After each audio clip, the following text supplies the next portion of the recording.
much, ladies and gentlemen, distinguished guests. It's a great pleasure for me to be here in Almaty today. Between 2009 and 2015, I lived in Brussels. And observing the EU is rather like watching a patient who is in and out of emergency in hospital, because Europe was rocked by crises. First of all, there was the question of whether the currency would collapse, the euro would collapse. Then there was the question of whether the Brits would leave, a question still being sorted out. Anti-establishment politicians, nationalists were knocking on the door of power, and migrants opened up new divisions within Europe. And then I suppose there was the question as to whether this great peace project would survive. And then things rather changed. The Eurozone economy began recovering, and then in 2016, Emmanuel Macron was elected president of France, and I think it is fair to say that in many parts of Europe there was a big sigh of relief until many of the same issues returned, which had so focused Europe up until then. I suppose a final comment might be this. Sometimes it seems that what holds Europe together today as much as anything are the comments of the man sitting in the White House. So, what is Europe today? Let me move forward as quickly as I can and bring our panel up on the stage. First of all, I'd like to introduce Deborah Bergamini, who is an Italian MP for the centre-right party Forza Italia. For those of us who have worked frequently in Italy, she was always an essential contact and a one-time communications advisor for Silvio Berlusconi. I'd also like to invite up Jerzy Wendelicht, who's deputy chair of the Democratic Left Alliance in Poland, an essential country in any conversation we have today, and a former speaker of the Polish Parliament. Thirdly, Renaud Giraud, who is a columnist for the French paper Le Figaro. If you read Le Figaro on a Tuesday, you'll know all about this man, who I think it is fair to say, having had dinner with him last night, has observed every conflict in Europe in the last 20, 30 years. And then Sam Wilkin. Sam, who's over here, is from Oxford Analytica, a global economist, an expert on inequality, and he's written a book about wealth secrets, how the rich got rich. Plenty of chance to talk to him later. And then finally, Eli Hajieva, based in Brussels, set up a think tank, the founder and director of Dialogue for Europe, and I think it is fair to say knows very well the workings of Brussels, which is a big subject in itself. So I'm going to begin, just before I start, to the audience, I want to say this. We're going to talk for about an hour, then have some questions and answers. But at any stage, if you have a burning intervention or you disagree fiercely with somebody from this panel, put your hand up and we'll try and bring you in. And as was said earlier, let's make those questions as snappy as possible. Now I'm going to begin with this question. What actually is the state of Europe today? We hear a lot about crises, we hear a lot about Europe recovering, but I thought it would be interesting to turn to our panel and say, well, take the temperature of Europe. What state is the patient in?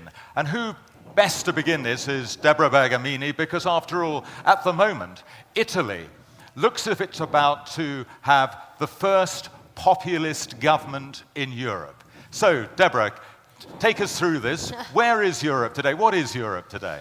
Thank you, Gavin.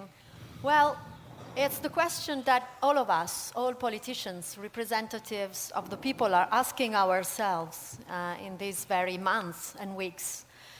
I think that if I had to reply to such a question, is this a phase of progress or decay for the European Union architecture?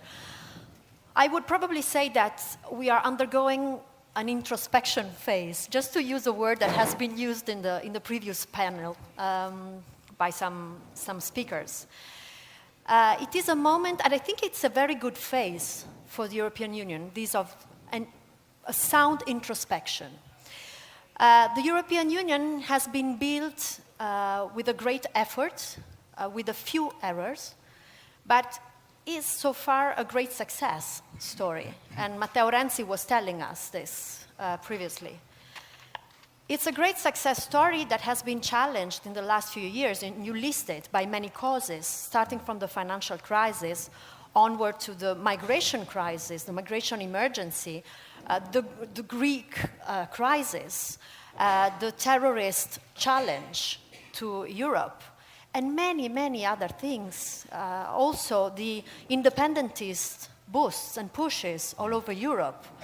Many complexities. And you know, the construction of the European Union was set based on charts, treaties, agreements, laws.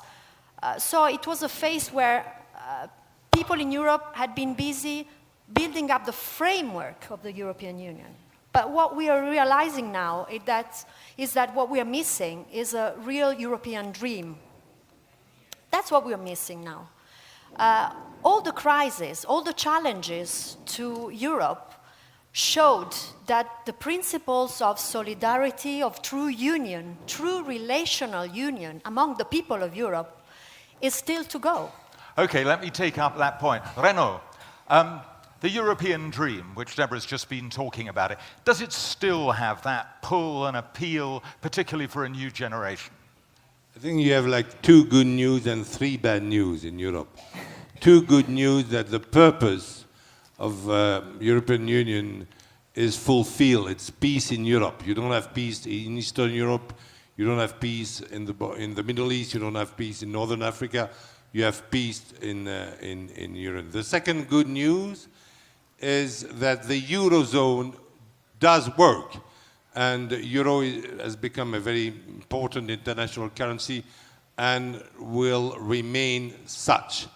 The 3 bad news for Europe today is, number one, a kind of institutional failure, because the citizens do not feel represented, do not feel politically part of it. In Britain, they feel part of the House of Commons. In France, part of the Assemblée Nationale, or they elect the president. In Europe, this doesn't work. They don't feel part of it, and they don't feel protected by Europe. This is very important. Maybe it's not true, but you know, in politics, what is important is like in the weather report, it's what you resent, not what is true. So the second bad news for Europe is that it's a political will. Does he have like real political will? There's the test on Iran. We'll know if Europe can resist an extraordinary move by the United States, who doesn't want to stick by its signature on Iran, and we'll see if they can resist it and protect the companies that are threatened by the United States of sanctions. So this is a very important test, and of course you will have the test also what kind of commercial policy they will have with China. There is a real commercial strategy by China, which is called the Silk Road, but facing that, you do not have a real European strategy. And final bad news is that we need a system of a directorate. We need bosses in Europe. And the way it functions now, we have like 28 commissars and the council, 28 members. You cannot, it's very difficult to have a decision taken, because if you have a discussion among 28 of people, it's practically impossible to have a decision. These institutions were made for 6 countries, okay? And they have not been changed for 28 countries. So it's why it doesn't work, and it will be very difficult to have now a new institution that work better. Let me bring Sam in. Something interesting is going on here because the Eurozone has been recovering. And yet at the same time, if you look at countries like Austria, even Germany, if you look at Italy, the populist forces, those who sometimes are most Eurosceptic, seem to have done well. I don't know if you can kind of explain that. On the one hand, unemployment coming down, growth up, and yet at the same time, there is a dissatisfaction. What does that speak to? Well, you're right. Last year was an absolutely remarkable year, especially for the Eurozone countries, 2.5% growth, which I realize in our host country of Kazakhstan, that would not be impressive. But 2.5% for old, advanced European countries, old Europe, in the infamous words of American. It's pretty good. 2.5% is pretty good. And so there'll be a bit of a slowdown from there. In terms of the rise of populism, you have to keep in mind that the performance of technocrats, of experts, of economists like myself in the past 10 years was appalling. What do you mean you got it wrong? Yes. Well, the technocratic institutions, independent central banks, they're managed by experts independent of political interference. These institutions, they govern the financial sector very closely, and out of the financial sector comes this tremendous global financial crisis. Regulation of the financial sector should have been a kind of showpiece of success, and instead it produces the global financial crisis. After that, you have the Eurozone debt crisis that drags on the aftermath of the global financial crisis for almost 10 years. In Italy, growth, I think incomes are still about 10% below where they were before the crisis. That's an appalling performance of establishment politicians, and so of course people vote for populists. Ellie, let me bring you in, because you're based in Brussels, and probably have the best sense here of the kind of thinking and the spirit, if you like, within the European Commission. I can remember covering the Eurozone crisis. I got it wrong, I think, sometimes when I would say something like 10 days to save the euro. But there was a sense of an existential crisis. But now we hear about European officials saying, we've once again got wind in our sails after Emmanuel Macron was elected. But what really do you detect as the mood? Do they believe the project is on track? Let me say, in Juncker's words, I think there is a wind in the sails, but it's a very small window of opportunity. Like, if the EU catches it right now, maybe there will be progress and the European project will further continue, but action is needed now. So this is maybe a community approach rather than intergovernmentalist approach, but I really like the State of the Union of Juncker, which is a little bit bold, but still it is very ambitious, and it calls for a further integration. So there's this famous sixth scenario for the European future, which is not about a multi-speed Europe, but it's about trying to be solidary, based on the rule of law, on freedom, and the basic values of the EU. So I think what's missing right now in the EU is that some countries, especially the big countries, they believe that they have to move forward for further integration, and maybe think that they can create a periphery. But I cannot agree with that, because if we want to be a solidary union, we have to take it as a package. So it's not only about economy, it's about security. It's about working together, like creating different projects, negotiating in WTO as a bloc. So these advantages can be only brought together by 28, maybe 27 member states, but still we are stronger together as 27 and not as an only country. It could be a big country with a big army, but I don't think that right now with the continental powers like Russia, China, with the US becoming more and more assertive, we can actually resist the global change. Good. Let me bring Jerzy in now. In the East, do they see Europe differently? I mean, are the issues there about nationalism? Are they about a kind of feeling of being away from the center where the decisions are being taken? How do you read things? Yeah, thank you, Kevin. I think the populism and nationalism is the first devil in the European Union, and I would like to shortly reflect on that. I would like to ask the question, does the EU still need to learn? And I say, of course, and I repeat, of course, of course, of course. It needs to learn quickly how to react to populism, how to oppose populism, and how to oppose nationalism. Indeed, in some countries, election campaigns are built shamelessly, falsely, and without consequences on the basis of populist lies. Not just in one European country, the power has been won by presenting the EU as the devil, responsible for all the failures in the country.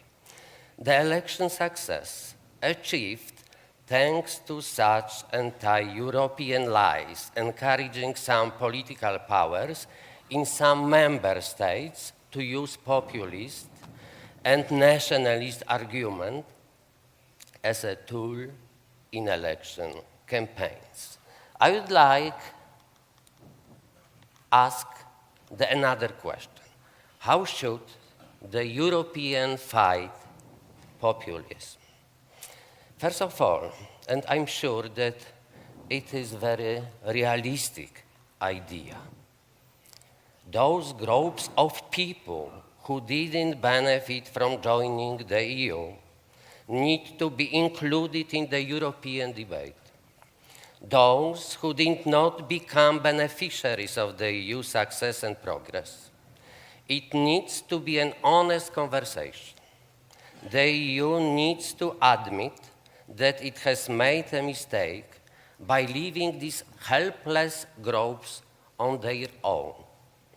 This helpless group of people need to be shown perspective. They need to be shown that the EU is also for them. Special European aid programs need to be prepared for those people. This is the only way to get these helpless people from under the influence of populists and nationalists. The lies that the EU is only, I repeat, is only a project of the political and financial elites against the societies of the member state cannot be left without answer. We need to finally say to the populists, go to hell, and I repeat, go to hell. The populists cannot rule in the EU. The EU must be seen together, cooperating and working together, like the musketeers, in accordance with the principles, one for all and all for one. Thank you. Jerzy, let me pick up one of the points you made, which leads us on to our next subject, which is the idea that the EU must also be for the people and what the people are asking for. It is interesting. There was a recent poll in Europe, run by YouGov, asking 10 countries what were the two most important issues on the mind of the public, on the mind of the voters. You might have thought it was unemployment, but it wasn't. In 10 countries, including France, including Germany, including Italy, what was the issue at the top which concerned them more than any other? First of all, immigration. Secondly, terrorism. So picking up on what you say about the need to pay attention to what people are asking for, and yet on the other hand not to get drawn into populism. Renaud, I'm going to ask you this. Difficult question perhaps, but do you think that the decision taken by Angela Merkel in 2015 to allow over 1 million migrants to come into Europe, do you think that has boosted populism, or do you think it was a bold decision? Of course, it has bolstered populism. It's partly responsible of Brexit in England. I mean, Germany is a very good member of European Union. She sticks, unlike France, who shamefully doesn't, but she sticks to European rules, to Maastricht treaty. But from time to time, Germany likes to do crazy things by its own, without consulting the other members. And I remember for Yugoslavia, for instance, suddenly, out of the blue, Germany decided to recognize Croatia, the independence of Croatia, without talking to other people. And President Mitterrand, all members were like so shocked, you know. And it was probably very premature. And the decision, the strategic decision of Angela Merkel, when she made, because it was emotional, she made this speech of that they had, you know, 800,000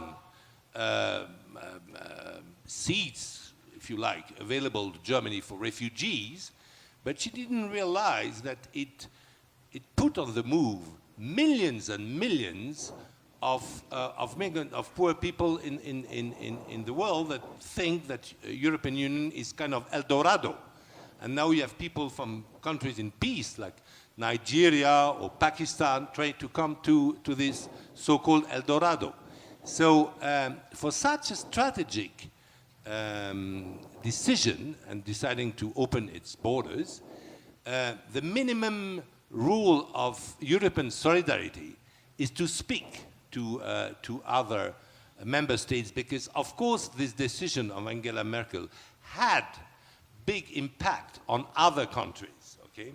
So, and now you have a big split that didn't exist before between Germany and Eastern Europe. Eastern Europe was very friendly with Germany before, a lot of German investment in Eastern Europe.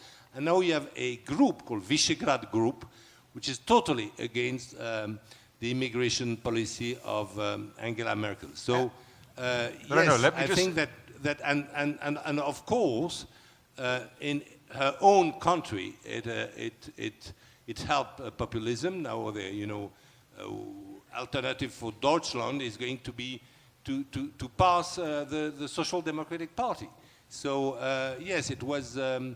I mean, it was a strange decision, and it's an exception by Germany, because Germany is a good member of the European Union, but from time to time, it does not abide by the rules, and it has huge consequences. Ellie, let me bring you in and ask you, Germany sometimes does crazy things. In your view, was that one of the crazy things or not? I agree with Renaud. I think Germany also has a responsibility to consult with other EU member states. But I was in Croatia when Hungary closed its borders, and actually most of the EU member states didn't even have a strategy for these newly arriving people, because in their countries only 10 asylum seekers applied, for instance, so they didn't even have an asylum policy. So most of these people ended up in Germany anyway. And Germany needed this population because of the aging society, because they need low-skilled labor to fill in the jobs that they can't fill. So actually they're expecting economic growth out of these arrivals. And they call these, actually it was for the Flüchtlinge, which are refugees. So they did not invite the whole world, they invited the people who escaped from the Syrian war. Although there were many other people apart from those coming from Syria. But that was not the initial intention. So they wanted to save people whose lives were in danger by war in their home countries. So which is very noble if you think like that, because Germany has also this past that reminds it that it has to be helping refugees, etc., like maybe trying to make up for the World War II in a way, and also it labor market is more flexible. So in Germany, people can easily integrate. Let's say not as easy in the United States, because integration takes 15 years at least, because like the new coming people have to learn languages in order to be part of the labor force. But still, in the long term, it is beneficial for the EU, because like the United States as well, it was built by immigrants. So many countries were built by immigrants. So actually they're a fresh breath, but with the right integration policies. So they should not be seen as a threat, but as a long-term opportunity. But is it destabilizing? Italy brought in, I think, 600,000. And I should say, personally, having witnessed some of what the Italian Coast Guard and the Navy did, they have been exceptional in the Mediterranean, regardless of whether you agree with the policy or not. But do you think the refugees, the number of refugees that arrived in Italy, actually have fed into the current state of Italian politics?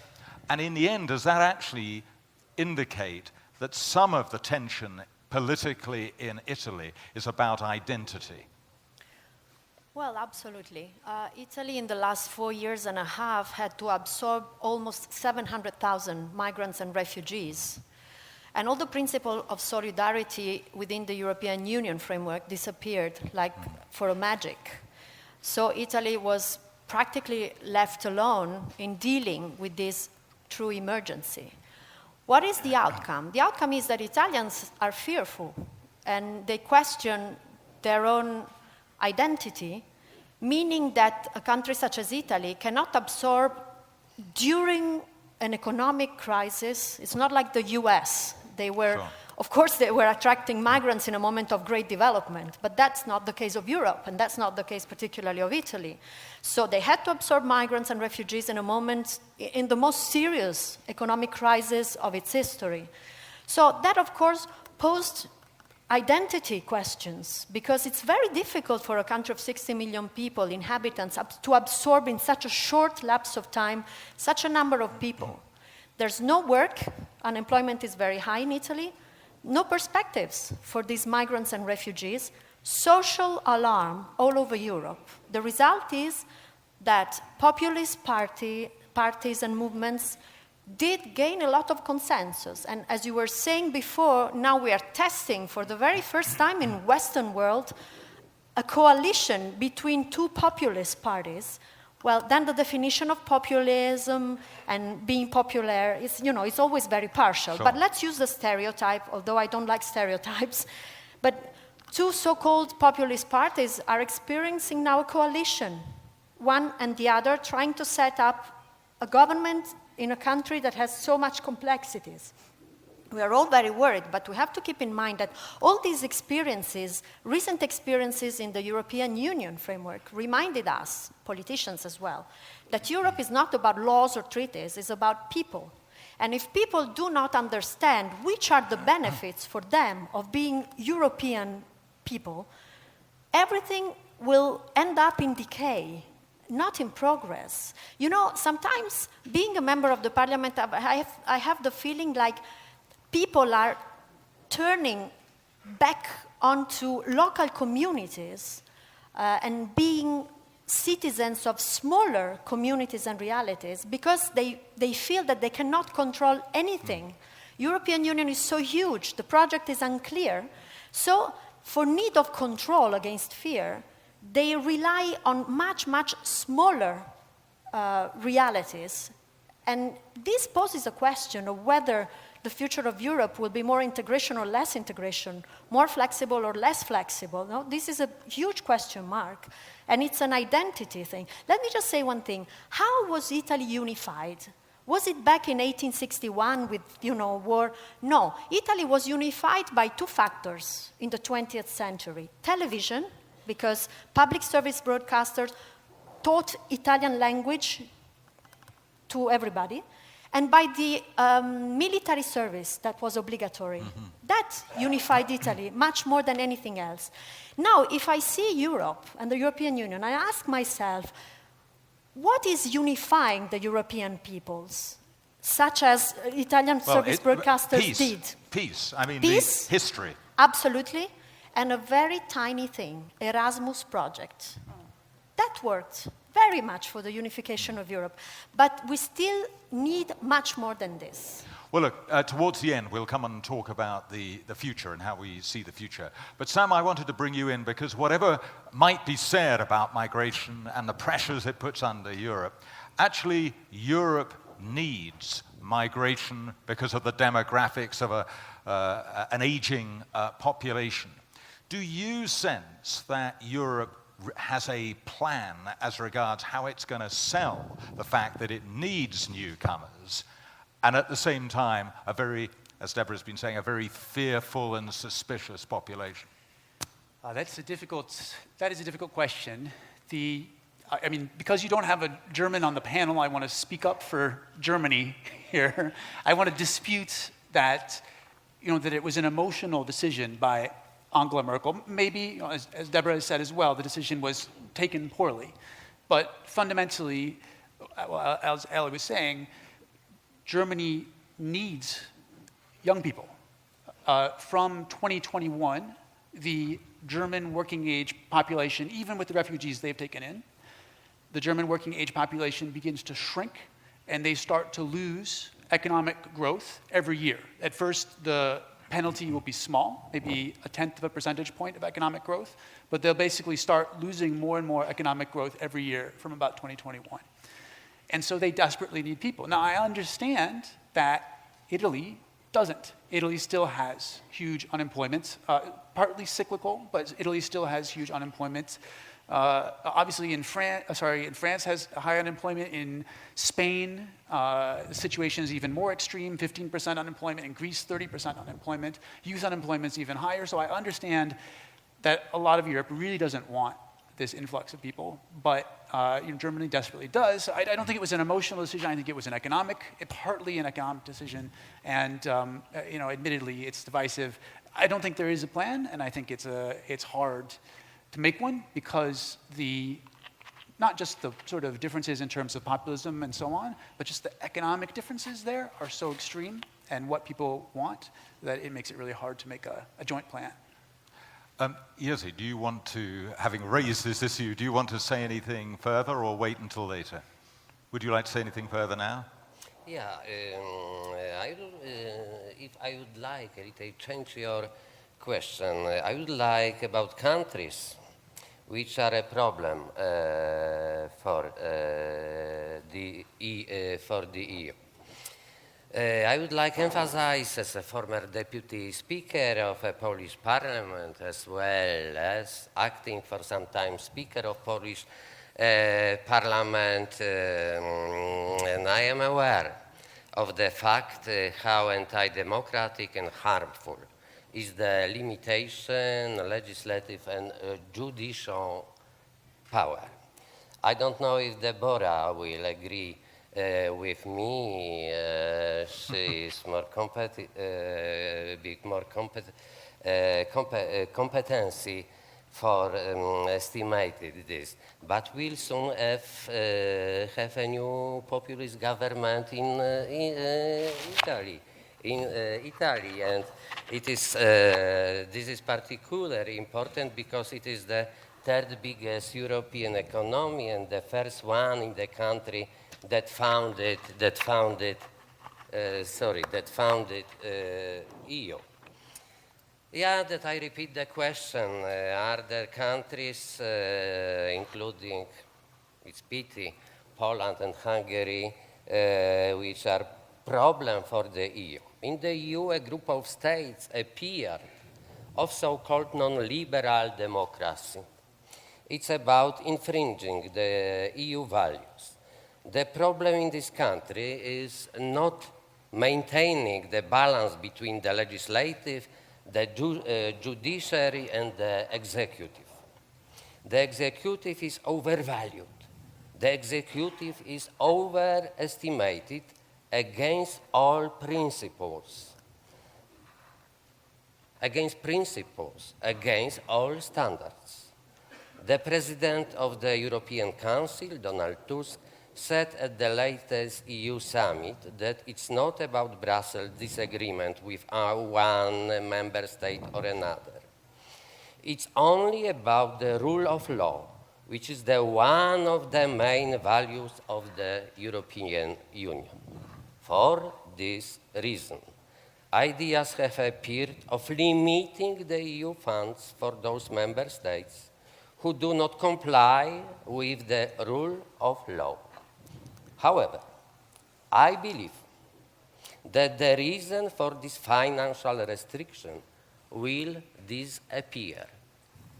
It will be better for strongly European Union. I believe that my country and Hungary and maybe Italy and other countries will solve their problems. All right, we'll talk a little bit more about Hungary and Poland later. Just before we move on from migration, does anybody, I see somebody here got their hand out. Is there a microphone? Just here, we have maybe now just take a couple of questions. Thank you. My name is Dr. Shahid Qureshi. I'm an editor of London Post and a visiting professor in Hebei University in China. I would like to challenge the wording used in migrant and refugees being put together. They're two different things. And in the last 35 years, the two countries which suffered a lot as a result of the US and NATO and EU members' policy is Pakistan and Turkey. We have 3.5 million refugees, Afghan refugees in Pakistan currently stationed there, and we have 2 million IDPs as a result of war and terror. Similarly, in Turkey, which is a friend of NATO, member of NATO and friends of United States, is also suffering similarly, 3.5 million more Syrian refugees and also Iraqi refugees. So it sounds like a systematic policy to demonize the Muslim countries, create conflicts, move people from one city to another city. And being a refugee is not a matter of choice. You don't become a refugee as a choice. Nobody wants to come to Europe. And the people who are moved, they are the middle classes of those countries, those who run the country. So when you move them, the system of government collapses. So that Thank you. Okay. Who would on the panel like to answer that?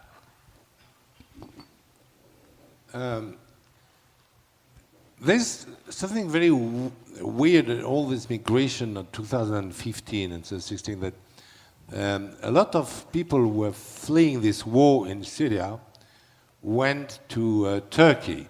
It was another world for them because in Turkey people don't speak Arabic, but they have the same religion of them, which is Islam. And the strange thing that they preferred to go to Europe than to go to other Muslim Islamic countries that are rich. I don't understand why Saudi Arabia, for instance, who had a role in this civil war in Syria because they were financing all this Islamist movement, why they didn't welcome some of them, you know, speaking the same language and having the same religion. I think that in all these migrants' ideas, we forget something. Human beings are not economic beings. They are not. Most importantly, first, they are cultural beings. Culture is more important than economic. They are not, you are introducing some kind of Europe, it's only made of producers and markets. Produce and consume. No, there is something else. And I think you are a little bit underestimating the cultural insecurity that you have now in Germany. And maybe you could see the figures of the integration of the new Middle Easterners in Germany. How many are, you know, have learned German and so for the last 2 years? The figures are very low. And I think that we have to keep that in mind in the European Union. You have really a cultural insecurity, and I think that our European leaders are not able to manage that. They are not able to manage it because they have a kind of economist thinking. What do we produce? How do we trade between ourselves? and how do we consume, consumer rules, and so on. But they forgot that human beings, before being consumers, are cultural beings. Okay, Ellie, okay, come in quickly, and then I need to move on to another subject. We may, I can see some other hands up. We'll try and, towards the end, come back to you. Ellie, fairly briefly. I agree with Renaud. Culture is very important, but also multiculturalism very important. I think we are a diverse society, and by 2050, more than the most of the world population will become double citizens, because that's the fruit of globalization. So we are moving towards a multicultural society. Maybe some old countries are resisting that, but it's already happening. And also, identity is not about religion. I mean, Marlouf has his book about identité meurtrière and also les origines. So he actually builds several identities. It could be a national identity, it could be a cultural identity, it could be a more like European identity. So you can identify yourself in 10 different ways, but it could be still part of your culture. So right now what we're trying to do with Erasmus is to teach people about different cultures. Because I was part of this multicultural people, because I had the opportunity to study in the UK, in France, now I live in Belgium, so I can actually identify with also Italian culture, Spanish culture. So I think the more we adapt, human beings are also adaptable. So we should not underestimate their ability to adapt. And also, like many of the immigrants in Germany, for instance, they came to a certain status. Right now, the Green Party leader, he's of Turkish origin, etc. So actually, migrants also can also integrate. So culture is not a barrier in the long term. Okay, there's a couple of hands here who I know want to come back on that. I'm going to push forward to another subject, but I know who's put their hands up, and I'll come back to you. Hello, I enjoyed this conversation. I'm from Israel, and I want to ask you about the issue of anti-Semitism in Europe. Last years, we received in Israel tens of thousands of French Jews, and now it is a physical danger for the Jews in Europe. Thank you. Okay, who would like to take? No, okay, and then we'll move on and come back later. Okay. There is a problem. Yes, there is a very famous French designer called Karl Lagerfeld. You have heard of him? Yes. He wrote a piece that I read in a French newspaper, saying that now in Berlin, after like 80 years, you have again graffiti, death to Jews. But it's probably not in as good German as it was in 80 years ago. And it's hidden by political correctness and by mainstream newspapers. It's hidden. But it appears. Of course, you have a huge anti-Semitism now in Europe, and it's a fact in the Muslim community, and you have it now in Germany, and it's why Merkel is very depressed by this phenomenon, because she thought that cultural integration can be so easy, but let's see what is the experience of this cultural integration. Is it that good in Germany? Is it that good in France? Is it that good in Italy? Or maybe numbers have been too big? Yes, of course, one can integrate 2, 10, 100. But there is a problem. You can just close your eyes and say, no, I don't want to sit. And, just stay in the good symposium of Brussels. And don't go to Molenbeek. No, I don't want to see Molenbeek. Just go in Molenbeek and tell me if this integration of the Moroccan in Belgium works or not. Just stay like I did 1 week in Molenbeek, and you will have the answer. Right, I can see that will attract quite a lot of attention, but I'm going to move on to the issue of security, because Europe actually at the moment feels insecure. Russia is more assertive. The Islamic State has carried out terrorist attacks. Nobody seems in charge and control of borders. Deborah, what do you think needs to be done about security in Europe? Well, it's a tough question, because one of the great successes of the European Union was the freedom of movement within the EU. That was such a great result. Sure. And that definitely made us feel more European. So now the question is how you grant security to European citizens in the face of the threat of terrorism and the growing perception of fear we were discussing, and at the same time you safeguard their freedom of movement within Europe. Because we have seen that freedom of movement, due to terrorist risks and security risks, has been restricted in the last few years. And this is not a good thing for the construction of the European Union. Of course, is a reasonable thing in terms of security. So definitely, I think that politics, should deal with no hypocrisy with issue number one for Europeans. That is security. Why do they feel insecure within a structure that was born in order to give them more protection and security? Italy, my country, is at the very south of the European Union and is a controller for the borders of the European Union in the south. We know very well how difficult it is to secure borders, to be human and respect human rights in front of the pressure of migrants coming from Africa. And we know that there's no perfect response to that, because we have to loosen up the feeling of securization on the part of our own citizens in order to allow the respect of the people who want to flee from misery and, all sort of deprivations. So that's one of the main issues where Europe can go further or backwards. And we are striving. We have to recognize that we are striving with that.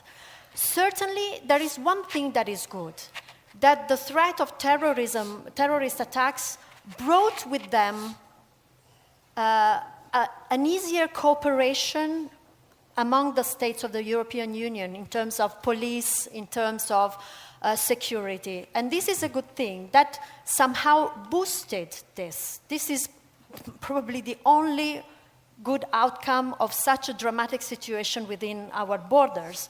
But certainly, again, unless, and I do very agree with Renaud, unless you stop treating European citizens as consumers and you start treating them as entities, cultural entities, identified entities, and build on a real sense of belonging to a broader community, it will end up in no real solutions and more populism.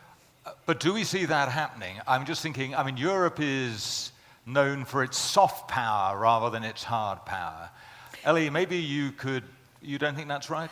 Well, it depends on how you define hard power, but certainly the building on of the European architecture has been also the outcome of force. We enforced the euro currency, we enforced treaties, we enforced laws, we enforced the framework. Right. That's the thing. Now probably we are in a different phase where we should use more soft power, less force and more belonging of the people, listen more to the people, what they really want and how they perceive themselves, if really Europeans or not yet. Talking about the border, controlling the borders, freedom of movement. But there's another issue, isn't there, with Russia being more assertive.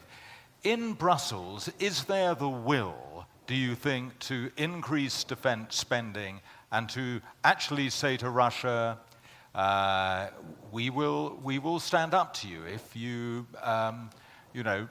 take action similar to what was taken in Donbass and also in Ukraine. How do you sense that mood as to whether there's the will to increase defense spending? Actually, the budget was just approved, and we can see that the defense spending in Brussels is dramatically increasing. for the next term. Where? In Germany? No, in the EU. Oh, so in the EU. the EU budget was just Yeah. the Commission just proposed the budget.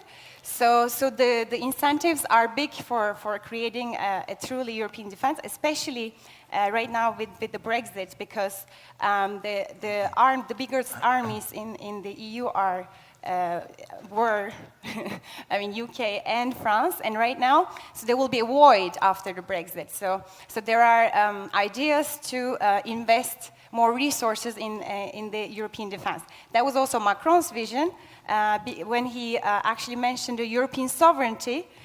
He also had the intention to be able to protect European citizens. So the European citizens right now, unfortunately, are dependent on the US.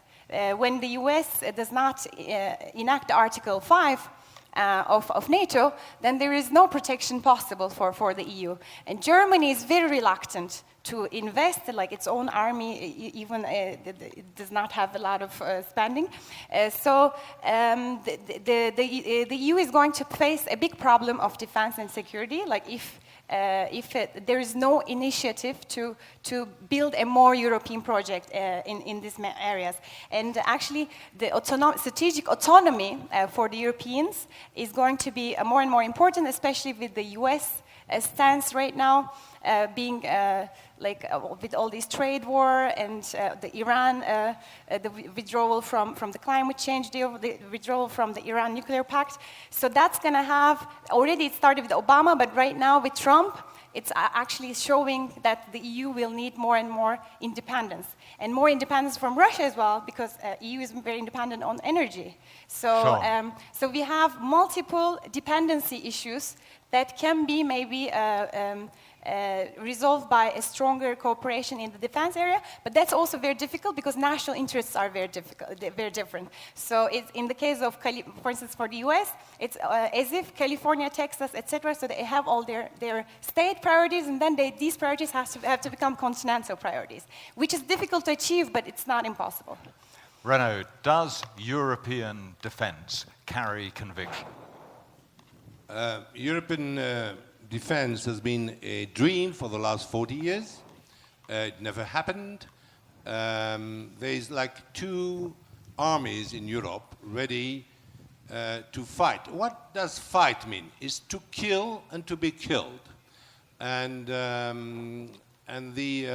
for instance, to stop the war in Bosnia, there were like two nations who really did an expedition, and then the Americans, especially the aviation, joined them. But first it was France and Britain, and they stopped the war in Bosnia when they decided to do so in 1995. It was not NATO, it was not Brussels, it was just France and Britain, and then the US, the three countries. And now Britain and France has got a very deep military cooperation that will survive Brexit, which is called the Lancaster House Agreement. For instance, French army is fighting Islamic gangs in Sahel, in Mali and south of Libya and so on. Do you have other people helping them? Do there are other armies, European armies? Yes, the Germans sent 3 doctors maybe.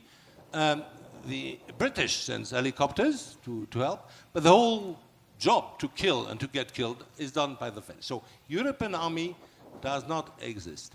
On security versus Russia, I think that we missed an opportunity to do good diplomacy of Russia. Of course, Russia should stick to its borders, and you cannot just, annex territories like they did with Crimea.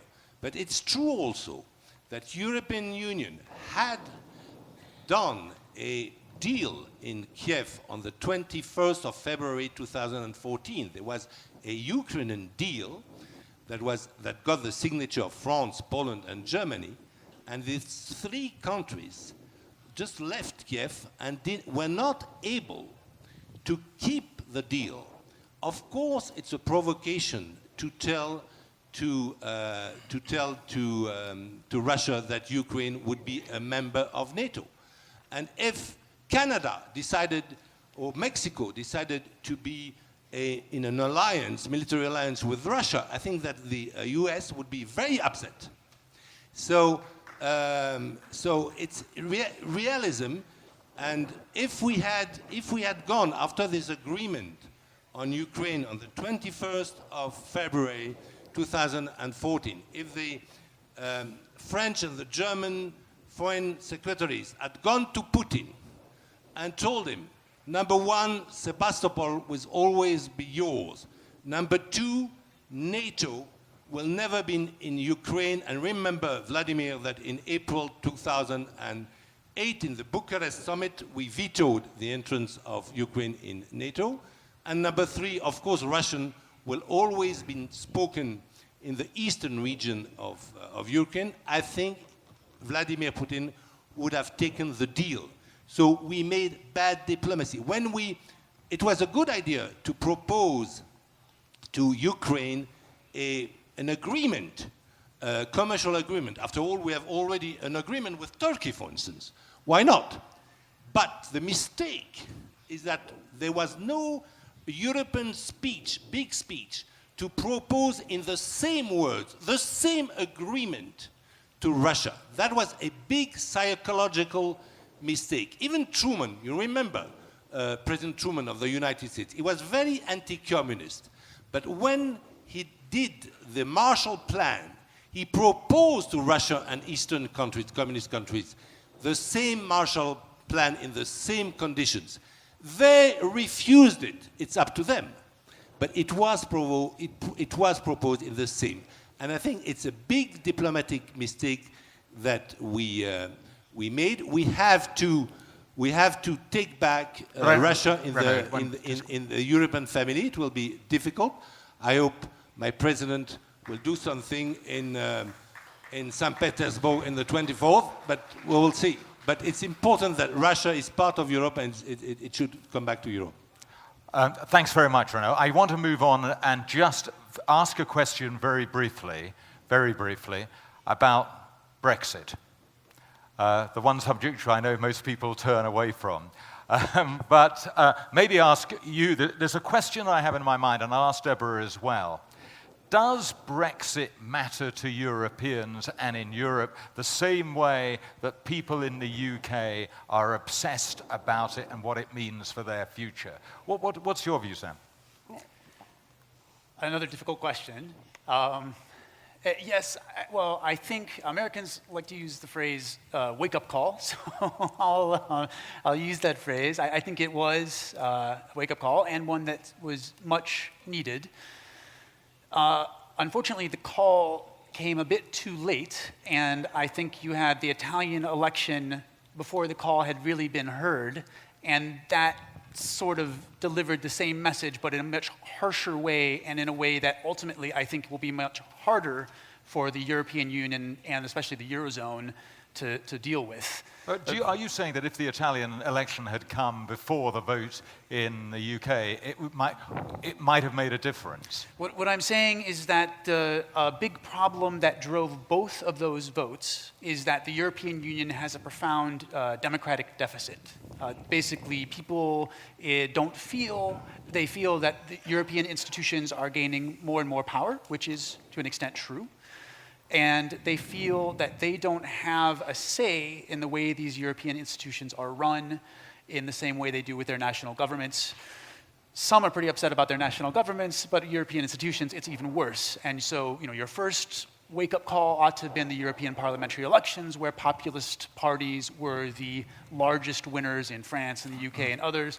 People ignored that. Brexit was the next big event that showed people that there was really a problem that people need to do something about. And now the Italian elections, Brexit is something that for both the UK and the European Union, they can both survive. It's not really that big of an issue. It's a poor economic decision, but it's not that big of an issue. What will be a real problem is dealing with an Italian government that is composed of it's hard to classify radical right, radical left, far right, far left. I mean, are they right? Is the movement, Five-Star Movement, really left? It's hard to say, but in any event, it's a purely populist government in a major Eurozone power, and I think that also is a reaction to this democratic deficit, this feeling that people can't control what the European Union does, and that's going to be a serious problem in the future.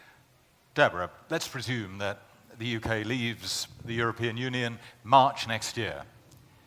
What will be the impact on the European Union? Is anybody clear about that? And we know about the impact, or we think we know about the impact on the UK, but what will be the impact on the European Union? Well, I think there has been an impact already because these all happened at the moment of deep crisis in the meaning itself of the European Union. The Brexit arrived right at that very moment.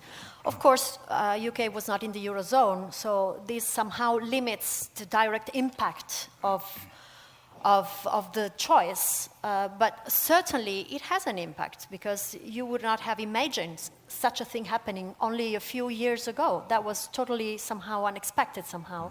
And it questioned all the other countries, members of the EU, whether or not the direction that we've been undertaking is right or wrong. And then, of course, I do agree, then we see what is happening in Italy.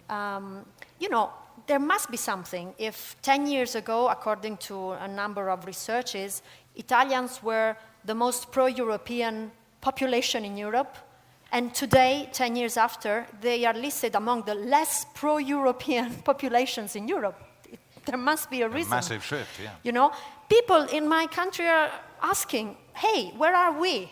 Where are we? Where did you forget us? Yeah. And it is true, I do agree.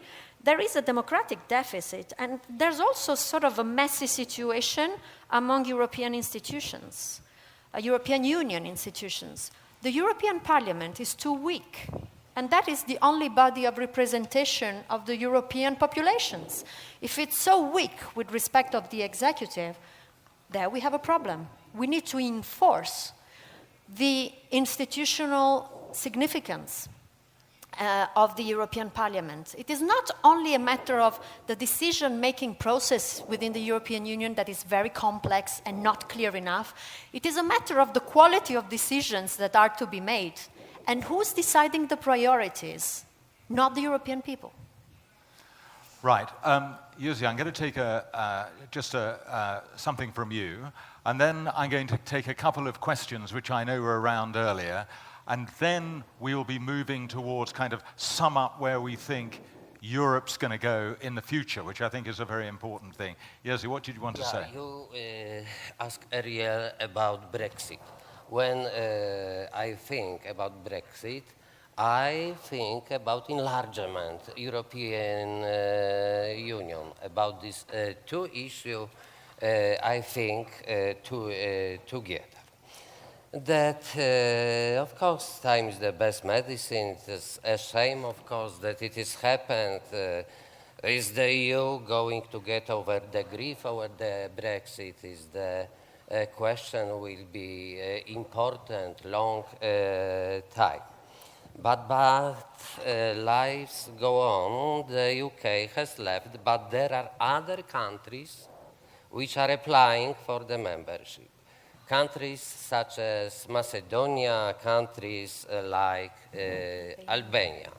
And when we think about further scenarios for the EU, I think that the best scenarios is this one, to do much more together and in a bigger company. And I told in a bigger company, I think about countries from West Balkans.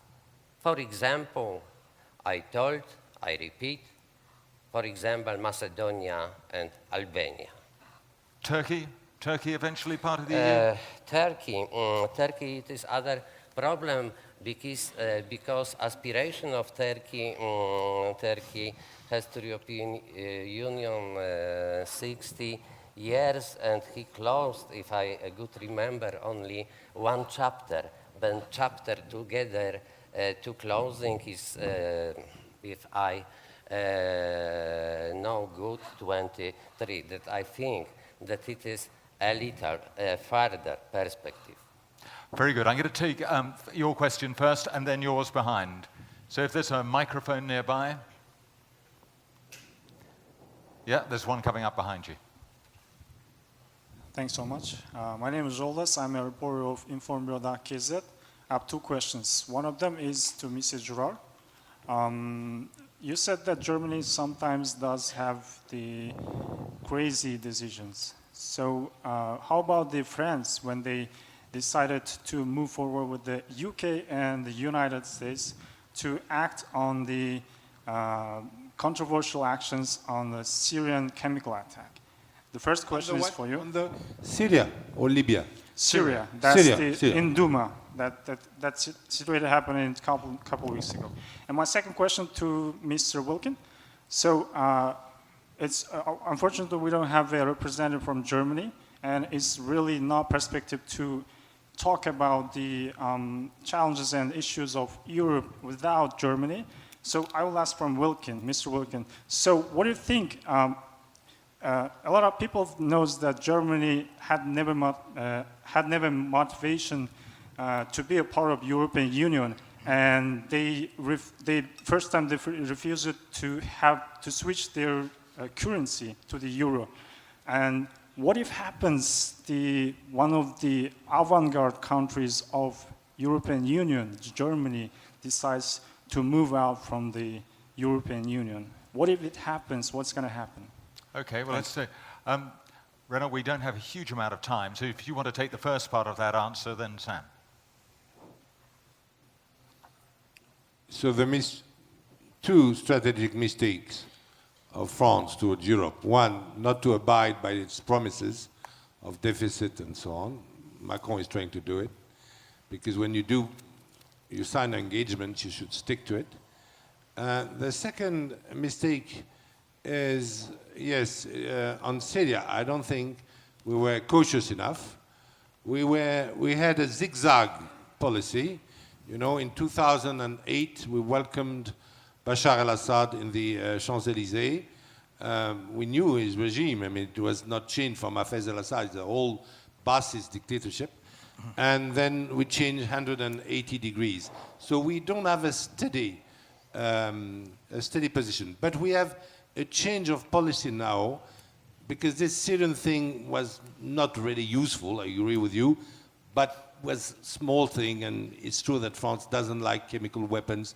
The chemical weapons organization, I mean, the treaty was signed in France and is kept in France, so France has a very bad memory of chemical weapons in the First World War, so it's true. But the thing is that France's policy has changed a little bit, because Emmanuel Macron said, I am not a neoconservative. It means that Emmanuel Macron does not believe that the West to change a government that they don't like they changed the government in Iraq, like they changed the government in Libya, like they wanted maybe to change the government in Syria. There is a big change of policy. France is not, with Emmanuel Macron, neoconservative anymore. And I think it's a good move by France, because the biggest mistake of the whole Fifth Republic of France is the war that they triggered in Libya. They changed Gaddafi, but they had nobody to replace him. And number two, they said, oh, we did that to protect the population. But if you go to Libya, like I do, you ask the population, and they're recreating the old system, you know, because what we forget in Europe, in Western Europe, we think that, you know, political dictatorship is bad. It's true, it's bad. I prefer to live in a democracy and vote for my president. But we forget something. We forget that there is worse than political dictatorship. There is anarchy. And we will forget that there is worse than anarchy. There is civil war. Sam, did you want to answer the second part of that question? So short answer to that question is, if Germany left, it would be catastrophic.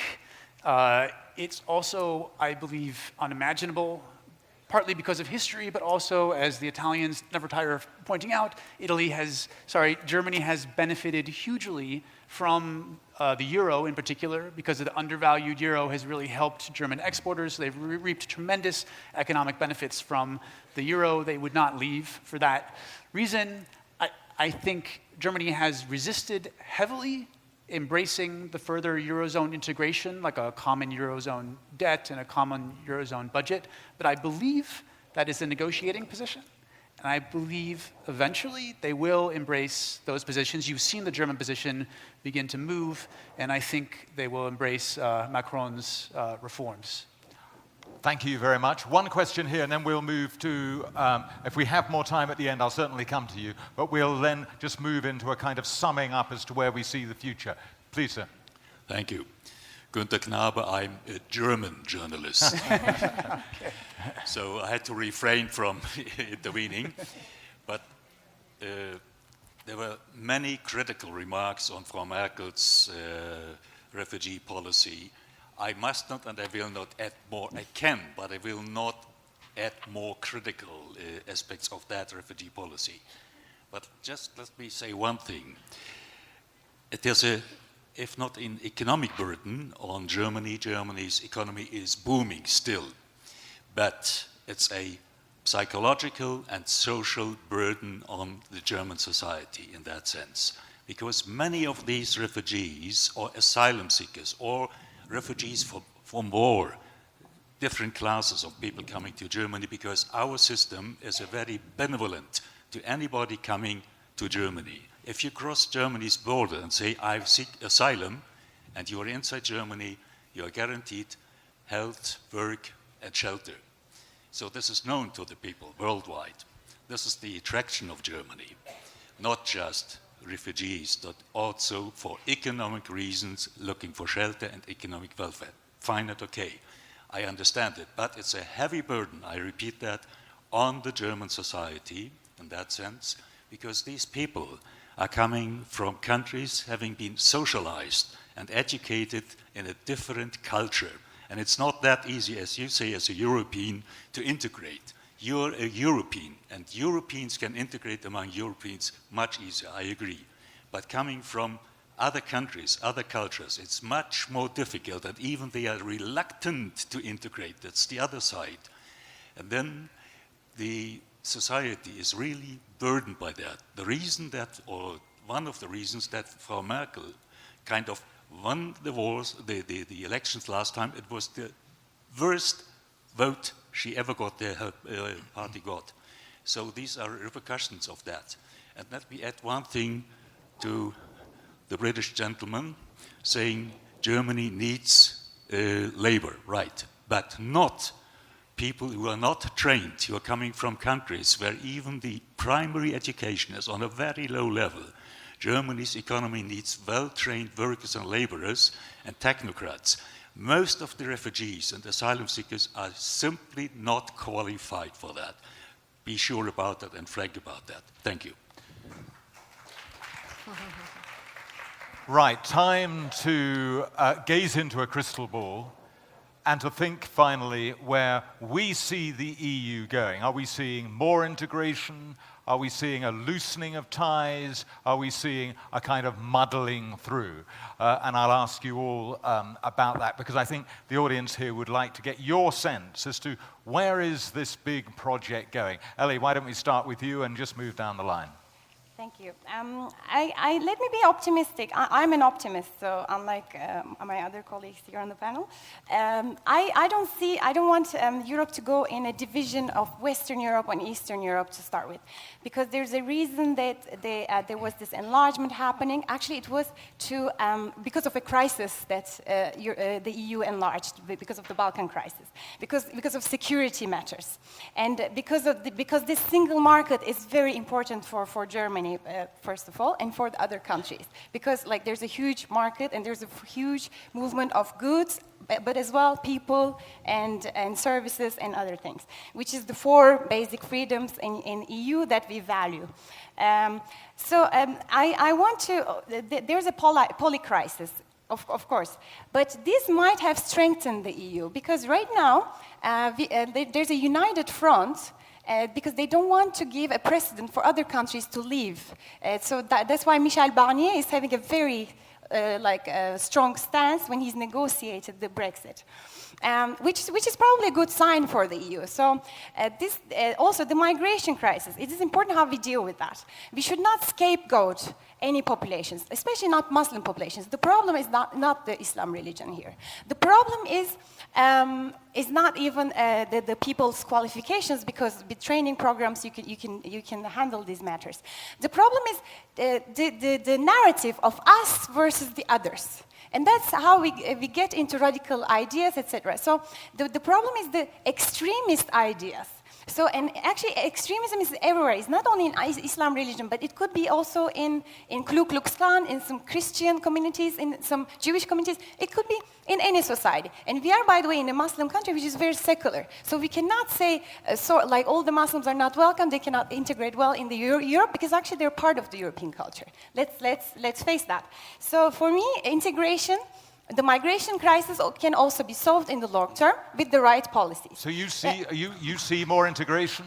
I see more integration, yeah, because that was usually the Europe has always progressed after a crisis. And I think these poly-crises right now, because with the debt crisis as well, of course that was a burden on German people, it was a burden on Italian people, and that's, the austerity measures were very heavy for the people, because their wages, the real economy, did not get impacted. Only the ECB landed to the banks, and banks invested in businesses, and shareholders actually got more in their pockets, but not the taxpayers. So, of course, there's a crisis, and the people were affected, and that's the answer was probably the populism. But populism is also based on false ideas. When I was in UK, I read the propaganda about the Brexit, and it was all about Kosovan people invading the EU. Sorry, but how many are the Kosovan people? Actually, the whole Western Balkans, with the 5 countries, they are less than 18 million, which is not even the population of Romania. So why are we afraid of these newcomers? You know, they're actually a more diverse Europe. Will be a more efficient Europe, and I think the EU will once more show its strength and get stronger together to face other international competitors. Because if the EU stays and has common policies and has common responses to common challenges, I think it will come out stronger of this crisis. So for me, it's going to be progress. Okay, thanks very much. Sam, pretty briefly, because I think we're out of our time slot, read the future for us and the EU. So the briefing materials, which were excellent, that we received as panelists, asked if the EU would continue to serve as a model in the future for other unions, like the customs union here that Kazakhstan is a part of with Russia, Kyrgyzstan. Will it serve as a model? And I think the answer is definitely yes.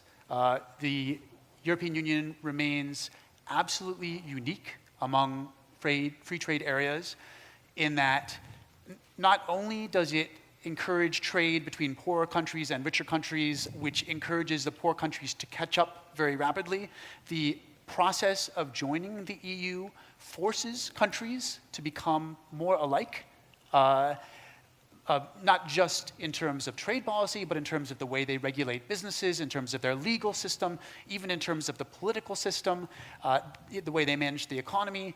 These countries become more alike, and so that process of poorer countries catching up with richer countries is much more powerful than in the EU than any other trade union. We've seen that in Poland. We've seen the European Union has produced economic miracles in the countries that have joined it with such regularity that we now take them for granted, and I think it will continue to do that.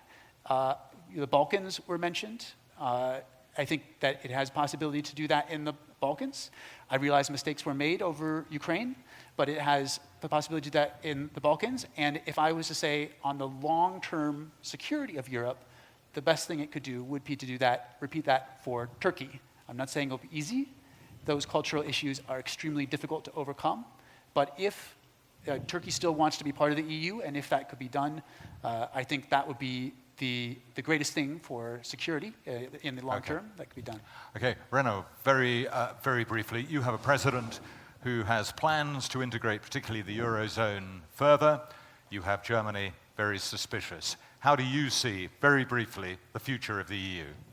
It's a fact that European Union is the most brilliant diplomatic achievement after the Second World War. So we all agree with this. But there is a rule that you seem to forget. It is the more enlargement, the more countries you have, the less integration, the less deepening. It's a golden rule of European Union. If you don't understand this rule, you understand nothing. Who was the most in favor during the whole history of European of enlargement? Britain. Why? Because Britain didn't want deepening, didn't want a social European unity, didn't want a money, single currency, Eurozone, and so on. So it's why Britain was so much in favor of enlargement, and then said, oh, bye-bye, we'll leave. So the more enlargement you will have, the less integration. I just told you that it's just impossible to make a decision with 28. It's very difficult. And the second thing, maybe in the long term, we'll have some in the long term, maybe. I don't know. I cannot predict the future. I agree that we should be optimistic, and I love your optimism. But I think we also should be realistic. And in the short term, no, you will not have any more federation integration. Just remember the TV images of President Macron receiving the Charlemagne Prize for European Union, okay? Angela Merkel was attending it. And just look at her. She was so icy, just looking at Macron like, she said, he's a charming man. Yes, he's a charming man. But, you know, his country is a little bit messy, and he has, like, weird ideas. And she was so icy. I mean, he proposed many things. He proposed many things in his speech of the Sorbonne. There was not one answer from Germany. This is the reality. I'm sorry, and we are here in this forum to deal with reality, not to deal with dreams. And the reality is Germany doesn't want European bonds. Germany has a very good system, which is euro, a huge excedent, trade excedent, doesn't want to diminish it, goes on and doesn't want any of the economic suggestion of Macron for the time being. Maybe in 2 years it will change, we'll see. But for the time being, with this coalition in Germany, you will not have more integration and you will not have euro bonds. Thank you, Renaud. I know that Poland and Hungary are resistant to more power going to Brussels. Giving us a very brief view, how do you see the future? Yeah, I told you about this problem, and I told there are some non-liberal countries in Europe. But I believe for happy end, for this negotiation between Poland, Hungary, European Union must be strongly together. And Deborah, it seems that the final word is going to be yours. How do you see the EU developing? I don't know, really. I don't know. The enlargement process has been so far the most amazingly successful tool of foreign policy on the part of the European Union. In other issues of foreign policy, Europe has been very weak, if not failing. So, but I do agree with Renaud that, of course, enlargement means less integration. And in the short, medium term, I wouldn't expect more integration to happen in Europe. What do I expect? I expect, because I'm an optimist, otherwise I wouldn't be a politician, I would expect, hopefully, if the if politics within the European Union gets stronger rather than weaker, and they've been very weak, I would expect a growing willingness to belong to the European framework on the part of the people. This I can forecast that might happen. Because unfortunately, all the crisis situations in the world will have to teach us that what we take for granted, like we do with luxury, meaning peace, is not to be taken for granted. And this will add value to the willingness of the people to be part of a bigger European framework. But I don't think, and I'm afraid it will not happen through more integration. I think that it's more likely that we will have a more flexible approach to the belonging of the different member states to the EU. Some will be more close, others will be more flexible, but I don't see anything wrong with this. Anything wrong. Thank you very much. And ladies and gentlemen, that brings us to the end of the European panel, which, as you can see, is a fascinating project. It remains a peace project, but it's a project of very many different views. So let's thank the panel.